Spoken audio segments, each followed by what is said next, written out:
আমাদের দেশের বহুল আলোচিত -2 ফর্মুলা, তারপর 111 11, আবার সেই 11 আদলে আরেকটি 11 হবে 211, এরকম কথাবার্তা আমরা সেই 2006 সন থেকেই ক্রমাগত বলে আসছি। -2 ফর্মুলার যে মূল ভিত্তি সেটা হলো বাংলাদেশের প্রধান দুটো রাজনৈতিক দল, এই দুটো রাজনৈতিক দলের বলয় থেকে দেশ এবং জাতিকে বের করতে হবে। আচ্ছা, বের করে তৃতীয়, চতুর্থ, পঞ্চম শক্তি, মানে একটা যাকে বলা হয় ফুল ডেমোক্রেসি, যেখানে যে যার মতো করে সংগঠন করতে পারবে এবং রাষ্ট্র ক্ষমতায় যাওয়ার জন্য তারা পরস্পরের সঙ্গে প্রতিযোগিতা করতে পারবে, এরকম একটা রাস্তা করে দেওয়ার জন্য দেশি এবং বিদেশি বিভিন্ন কৌশলগত যে সকল শক্তি সমগ্র রয়েছে তারা চাপ প্রয়োগ করবে, তাপ প্রয়োগ করবে, শক্তি প্রয়োগ করবে, অর্থ বিনিয়োগ করবে। এবং ওই যে -2, এটাকে যদি মোটা দিকে বলা হতো তাহলে বিএনপি থেকে বেগম খালেদা জিয়াকে মাইনাস করতে হবে, জিয়া পরিবারকে মাইনাস করতে হবে, এবং জিয়া পরিবারের বাইরে যে সকল নেতৃত্ব রয়েছে তাদেরকে সুযোগ করে দিতে হবে এই দলটির সভাপতি এবং সেক্রেটারি হওয়ার জন্য বা অন্যান্য বড় বড় পদ পদবি যাওয়ার জন্য। আর অন্যদিকে শেখ হাসিনা, শেখ পরিবার এবং তার আত্মীয় স্বজনেরা আছে তাদেরকেও আওয়ামী লীগ থেকে বিতাড়িত করতে হবে এবং আওয়ামী লীগ একটা সর্বজনীন দল হিসাবে দলের ভিতরে যারা ত্যাগী, যোগ্য, তারা তাদের আপন যোগ্যতা বলে প্রতিযোগিতার মাধ্যমে এই দলে শীর্ষ পর্যায়ে চলে আসবে।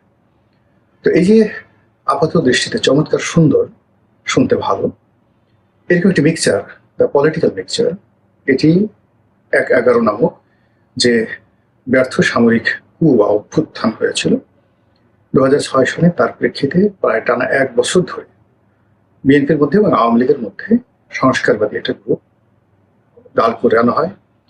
এর বাইরে অনেকগুলো কিংস পার্টি তৈরি করা হয় ফেরদৌস আহমেদ কুরেশির নেতৃত্বে, এবং 1 বছরের পর সবাই বুঝতে পারেন যে এটা সম্ভব নয়। এতে করে যেটি হয়, সেই 1/11 সরকার তাদের পতন হয়, তারপর সংস্কারবাদী যারা গ্রুপ ছিলেন বিএনপি এবং আওয়ামী লীগের তাদের পতন হয়। 1/11 সময় যারা ঠিক এই সরকারের দাবিদার ছিলেন তারা সবাই বিপদে পড়ে এবং পুরো প্রকল্প ভেস্তে যায়। তখন বলা হয়ে থাকে ভারতের প্রত্যক্ষ মদদে, আমেরিকার সাপোর্টে এবং ভারতের প্রয়াত রাষ্ট্রপতি জনাব প্রণব মুখার্জি তার ডাইরেক্ট অভিভাবকত্বে এটি পলিটিক্যাল সমঝোতা হয় বিএনপির সঙ্গে, আওয়ামী লীগের সঙ্গে, 1/11 কুশলীদের সঙ্গে এবং অন্যান্য যারা পক্ষ বিপক্ষ রয়েছে তাদের সঙ্গে। এরপরই একটি নির্বাচন হয়। সেই নির্বাচন 2008 সনের 29শে ডিসেম্বর নির্বাচনে শেখ হাসিনা ক্ষমতা আসে। তো এইভাবে 1 বছর 1.5 বছর মোটামুটি একটা চমৎকার পরিবেশে চলছিল। বিএনপি আপত্তি করেনি, মৃদুভাবে বলার চেষ্টা করছিল যে এখানে সূক্ষ্ম কারচুপি হয়েছে বা ইত্যাদি ইত্যাদি নানা রকম কথাবার্তা। কিন্তু পরবর্তীতে আবার পরিস্থিতি উল্টে যায়। আওয়ামী লীগ বিশেষ করে যুদ্ধাপরাধের বিচার, তারপর জামাতের বিরুদ্ধে তাদের যে শক্ত অবস্থান সেইগুলো, এরপর নিজ দলের মধ্যে যে সংস্কারবাদী গ্রুপ তাদেরকে পিছনে ঠেলে দেওয়া, এই কর্মগুলো করে তার যে বলয়টা, সেই বলয়টিতে সে যথেষ্ট দুর্বল হয়ে পড়ে। আর অন্যদিকে বিএনপিকে শক্তিশালী করার পরিবর্তে 1/11 সময় বিএনপির বিরুদ্ধে যে মামলা হয়েছিল সেই মামলাগুলো তারা চলমান রাখে, আর 1/11 সময় আওয়ামী লীগের বিরুদ্ধে যে মামলাগুলো হয়েছিল সেই মামলাগুলো তারা উঠিয়ে নেয়। ফলে একটা অসম রাজনৈতিক পরিস্থিতি তৈরি হয় এবং তার প্রেক্ষিতে আওয়ামী লীগের প্রতি মানুষ, মানে বিশেষ করে বিএনপি, বিশ্বাস হারিয়ে ফেলে। এবং 2014 যে নির্বাচন হয় সেই নির্বাচনে তারা বলে যে এই পদ্ধতিতে আমরা যাবো না, অর্থাৎ আওয়ামী লীগ যে তত্ত্বাবধায়ক প্রথা বাতিল করেছিল সেটা বিএনপি মেনে নেয়নি এবং ওটা নিয়ে রাজনৈতিক রেষারেষির এক পর্যায়ে বিএনপি সেই নির্বাচন বর্জন করে। তারপরে ঘটনাটা তো আপনারা আমরা সবাই জানি। তো 14 সনের পর থেকে আবার আলোচিত হতে থাকে -2, আবার আলোচিত হতে থাকে 211, আর একটা 111 আসবে। এই কারণে শেখ হাসিনা ধীরে ধীরে এতটা শক্তিশালী এবং এতটা কর্তৃত্ব পরায়ণ হয়ে পড়েছিলেন যে তাকে মোকাবেলা করার মতো রাজনৈতিক শক্তি বাংলাদেশে ছিল। তো সেই অবস্থায় একটা মিলিটারি ইন্টারভেনশন, মিলিটারি হস্তক্ষেপ, তার সঙ্গে জনগণের অভ্যুত্থান, একই সঙ্গে আমেরিকা, তারপর ভারত, এই সকল রাষ্ট্রের অংশগ্রহণ সব মিলিয়ে আবার একটা সেই যে সামরিক অভ্যুত্থান 1/11 মতো, এটা সবাই তখন খুব যাকে বলা হয় একেবারে মাথায় করে নাচছে যে আরেকটা 1/11 যদি আসতো, বা আরেকটা 2/11 যদি আসতো, আরেকটা 2/11 বলতে মানে আরেকটি হয় না, 2/11 যদি আসতো 1/11 অনুকরণে, আমরা ফুলের মালা দিয়ে বড় করে নিতাম। এভাবে 10টা বছর আয়োজন চলতে থাকলো, 10টা বছর আলাপ আলোচনা হতে থাকলো। এরপর আসলে কি হলো আমরা কিছু বলতে পারি না। 2024 সনে আমরা যেটা দেখলাম সেটা হলো লক্ষ লক্ষ মানুষ রাস্তায় নেমে এসেছে, বহু মানুষ হতাহত হয়েছে, বহু পক্ষ এখানে আহত নিহত হয়েছেন এবং এক পক্ষ অন্য পক্ষের বিরুদ্ধে নানা রকম অভিযোগ করছে। ফলে 2024 সনের আগস্ট মাসের 5 তারিখের যে ঘটনা, সেই ঘটনার একটা সমীকরণ আমরা দাঁড় করাতে পারছি না যে এটা কি 2/11, এটা কি গণ অভ্যুত্থান, এটা কি যাকে বলা হয় -2 ফর্মুলার যে দ্বিতীয় প্রেক্ষাপট, এটিকে একটি বিপ্লব, এটিকে একটি ম্যাটিকুলাস ডিজাইন, এটিকে আওয়ামী লীগের একটা কৌশল, এটি কি বিএনপির একটা ভাব নাকি কি? মানে এখনো পর্যন্ত গত 2 বছর ধরে বিতর্ক চলছে এবং 2 বছরের মধ্যে দুটো সরকার, একটা সরকার চলে গেছে আর একটা সরকার এখন ক্ষমতা আছে 4.5 মাস ধরে। কিন্তু ক্ষমতা আসার পরও সরকারের মধ্যে যে স্বস্তি থাকবে, সুদূর প্রসারী পরিকল্পনা থাকবে, সরকার সুস্থ এবং শান্তিপূর্ণভাবে কাজ করবে, এরকম কোনো লক্ষণ দেখা যাচ্ছে না। সংসদে যে সকল বিরোধী দল আছেন, সরকারি বিরোধী দল মানে রাষ্ট্রীয় বিরোধী দল এনসিপি এবং জামাত, রাজপথে যে সকল বিরোধী দল আছে অর্থাৎ সংসদে যারা আছেন তাদের বাইরেও অনেকগুলো ছোট ছোট রাজনৈতিক দল আছে, তার মধ্যে সিপিবি, বাসদ, এরকম আরো অনেক দল আছে, তারা কেউ সরকারকে আসলে স্বস্তিতে থাকতে দিচ্ছে না। এরবারে নিষিদ্ধ যে সংগঠনটি, সেই নিষিদ্ধ সংগঠনটি দেশের ভিতরে নানা রকম কর্মকাণ্ড চালাচ্ছে, দেশের বাইরে নানা রকম কর্মকাণ্ড চালাচ্ছে, আর সেই নিষিদ্ধ সংগঠনটির সঙ্গে বিশ্বের পরাশক্তি নামক যে দেশ, এক বা একাধিক দেশ, অনেকটা আম দুধের মতো, আম কাঁঠালের মতো একেবারে মিশে গেছে।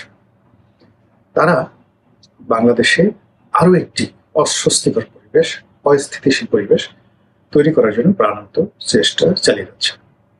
নানা রকম কথাবার্তা, আজ ঢুকে পড়বো, কাল ঢুকে পড়বো, ফাঁসির মঞ্চ রেডি করো, জেলখানা রেডি করো, এয়ারপোর্ট থেকে আসবো, দেখি কি হয়, আমি প্রধানমন্ত্রী, আমি পদত্যাগ করেছিলাম, আমি করিনি, ইত্যাদি ইত্যাদি নানা কথা।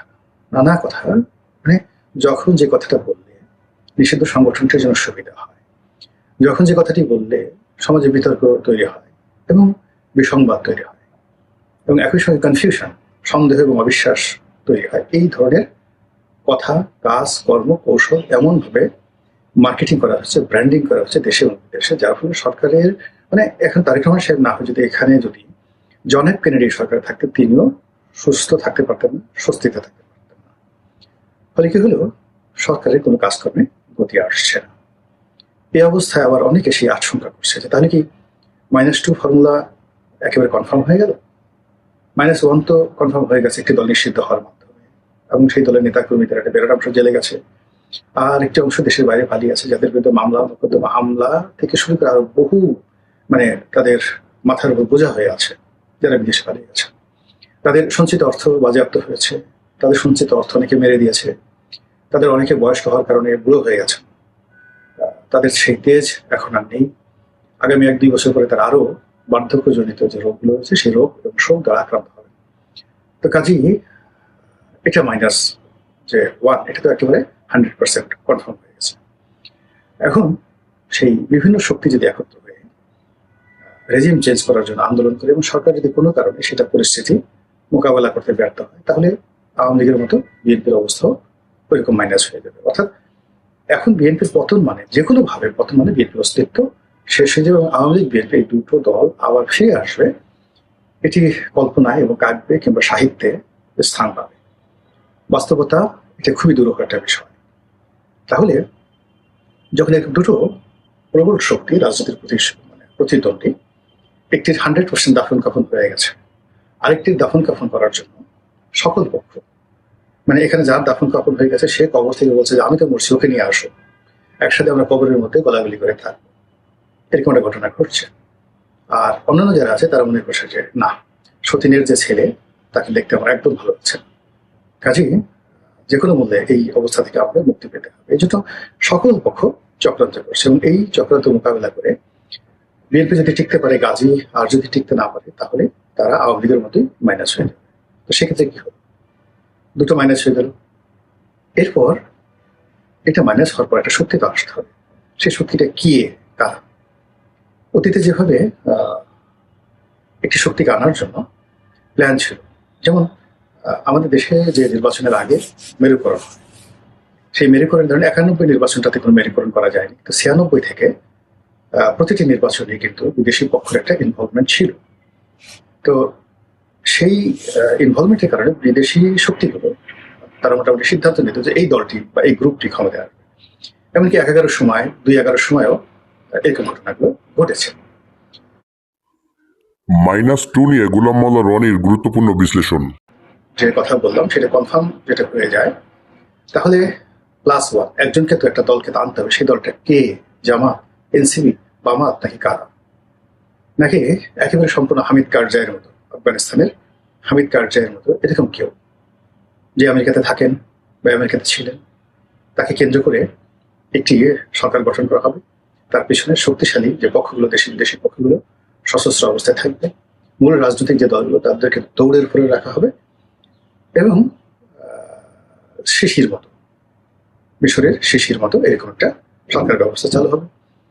অথবা সেই অস্ত্রের মুখে যেভাবে পাকিস্তানের বিরোধী দলগুলোর মধ্যে যারা বাঘ এবং মোষ তাদেরকে একত্রে এক ঘাটে জল খাতে বাধ্য করা হয়েছে, পাকিস্তান পিপলস পার্টি, বেনজির ভুট্টো এবং নওয়াজ শরীফের মুসলিম লীগ একত্র করা হয়েছে, এবং মাওলানা ফজলুর রহমানের যে দল, তো এই একত্র করা হয়েছে 3টি পরস্পর বিরোধী দল। আর জেনারেল ওসিম মনির সেটা পর্দার আড়াল থেকে চালাচ্ছে। এরকম ঘটনা যে বাংলাদেশে ঘটবে না সেটা কিন্তু বলা যাচ্ছে না। আর এরকম ঘটনা যদি ঘটে যায় তাহলে 4th স্টেজে যেটা হয় সেটা হলো তৃতীয় 1-11। এখন দ্বিতীয় 1-11 নিয়ে তেমন কিছু বললাম না, এটা আপনারা বুঝতে পারেন। কেন বললাম না বলা ঠিকও হবে না, কিন্তু আপনারা বুঝতে পারেন যে 1-11 যেভাবে ঘটে গেছে 2-11 ঠিক সেই একইভাবে ঘটে গেছে। তো এ কারণে 2024 সালের নভেম্বর মাসের 1 তারিখ তো চলে গেছে, এতে তো কোনো সন্দেহ নেই। এবং সেই নভেম্বর মাসের 1 তারিখে তো অনেক কিছু ঘটে গেছে। অথবা 2023 সনের নভেম্বর মাসের 1 তারিখে তো অনেক কিছু ঘটে গেছে, বা 2025 সনের নভেম্বর মাসের অনেক কিছু ঘটে গেছে। তো 1-11 মানে আমরা 1-11 বলতে যেটা বোঝাই সেটা 2-11 মানে সেকেন্ড ভার্সন। তো সেক্ষেত্রে যদি আবার নতুন কোনো হয় তাহলে সেটির উপাধি কি হবে? 3-11। এখন এই 3-11 নিয়ে চিন্তা করতে থাকুন, দেখতে থাকুন, আমরাও দেখতে থাকি। মহান আল্লাহ আমাদের সবাইকে হেদায়েত দান করুন এবং হেফাজত করুন। আসসালামু আলাইকুম ওয়া রাহমাতুল্লাহি ওয়া বারাকাতুহু।